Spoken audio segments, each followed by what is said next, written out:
C'est maintenant le moment de notre 3 minutes avec le boss de la section argent du journal. Salut Yves. Bon après-midi. Je veux que tu nous parles de cette histoire de fraude qui vraiment dépasse l'entendement.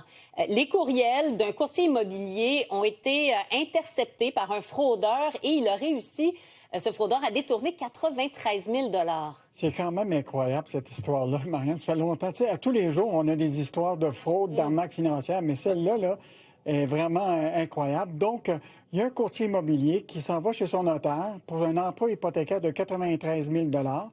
Et donc, il remet à son notaire un chèque là, pour identifier où il doit absolument déposer cet argent-là. Et donc, il retourne évidemment faire ses affaires. Et pendant cette période-là, il voyait que l'argent n'arrivait pas. Donc, il envoie des courriels à sa notaire. Toujours pas de réponse. Donc, il commence à se poser des questions. Il appelle pas sa notaire parce qu'il estime que peut-être qu'elle est débordée. Mais ce qu'on comprend, c'est qu'il y a un arnaqueur qui a réussi à avoir les échanges entre le notaire et ce client-là et qui a envoyé à la notaire, imagine-toi, un chèque là, modèle où il devrait déposer l'argent en question. Et donc, là, l'argent a été déposé dans le compte du fraudeur. Et donc, ils se sont retrouvés à avoir 100 000 $ qui a disparu. Écoute, c'est pas bon, ici, là, les fraudes se multiplient financières. Et là, on voit très, très bien que les arnaqueurs sont de plus en plus sophistiqués. Et je vais juste te montrer un tableau là, du Centre antifraude du Canada là, qui expose très clairement là, les fraudes déclarées. Il en demeure pour moi que ça, c'est ce qui est déclaré. Mais en 2024, là, il y avait 567 millions de dollars qui ont été volatilisés à cause de ces arnaques-là. Donc, dans le domaine de l'investissement, évidemment, c'est gros, presque 311 millions. L'hameçonnage, beaucoup par cellulaire. Les fraudes sentimentales ou amoureuses pour 58 millions. L'escroquerie d'emploi pour 47 millions et autres 84 millions, que ce soit, par exemple, l'extorsion ou les rançons.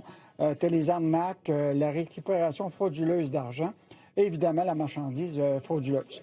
Donc, on voit très bien, Marianne, là, qu'il faut vraiment être aux aguets. Et là, ce que je m'aperçois, c'est que la question des courriels devient majeure dans la façon que les fraudeurs utilisent. Et je rappellerai tout le temps, les gens, et il y a beaucoup d'experts le disent, quand tu reçois un lien, assure-toi que c'est le bon lien, que ça ne devient pas l'adresse elle-même, n'est pas une adresse inconnue. Évidemment, confirmer par téléphone avec les gens. Donc, évidemment, un fraudeur, c'est rare que tu vas réussir à lui parler. Échanger, évidemment, son mot de passe régulièrement, ne pas utiliser le même dans 6 ou 7 différents sites. Donc, il y a peut-être des mesures à prendre, mais la chose la plus importante, parlez donc à la personne. Oui. Oui, parce que là, ce qui fait peur dans l'histoire dont tu nous parles, c'est que ça donne l'impression que des fraudeurs peuvent entrer dans notre boîte courriel, dans notre système et agir à notre insu. Rien de rassurant. Merci beaucoup. Merci, Yves.